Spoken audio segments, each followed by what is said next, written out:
ఆయన శరీరం పాడవకుండా అంతటి వారికి చల్లలా. శంకరులంతటి వారు ఆయన శరీరాన్ని విడిచిపెట్టి పరకాయ ప్రవేశంలో రాజుగారి శరీరంలోకి దూరారు. దూరితే అది తెలుసుకున్నటువంటి ఆ రాజుగారి మంత్రి ఏం చేశాడంటే, ఈయన రాజుగారి శరీరంలో ఉంటే వర్షాలు పడుతున్నాయి, లోకం అంతా బాగుంది, ఈయన తన శరీరంలోకి వెళ్ళిపోతాడేమోనని శంకరాచార్యులు వారి శరీరం ఎక్కడుందో చూసి తగలబెట్టించేశాడు. పాడి మీద పెట్టి కాల్చేశాడు. కాల్చేస్తే మంటలు లేచిపోయి శంకరాచార్యులు వారి కాళ్ళు చేతులు అప్పటికి ఆయన శరీరానికి ఉన్న కాళ్ళు చేతులు తగలబడిపోయాయి. తగలబడిపోతుంటే పద్మపాచార్యులు వారు స్తోత్రం చేశారు. స్తోత్రం చేస్తే శంకరులకు అర్థమైంది. మళ్ళీ వెంటనే రాజు శరీరాన్ని విడిచిపెట్టి తన శరీరంలోకి వచ్చారు, కట్టెల మీద కాలిపోతున్న శరీరంలోకి. కానీ అప్పటికే కాళ్ళు చేతులు కాలిపోయేదానికి.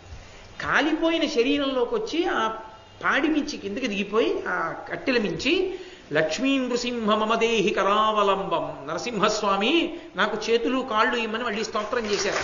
వచ్చేసాయి శంకరాచార్యులు.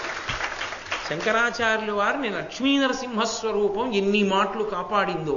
అసలు ఆయన బ్రతకడానికి కారణం, ఆయన శరీరంతో ఉండడానికి కారణం, శ్రీశైలంలో కాపాలికులు ఆయన్ని చంపడానికి ఉద్యుక్తులవుతుంటే పద్మపాదాచార్యులు వారిని ఆవహించి నరసింహస్వామి రక్షించారు. అందుకే ఇప్పటికీ శ్రీశైల క్షేత్రంలో నరసింహస్వామి విగ్రహం ఉంటుంది. కాబట్టి ఆ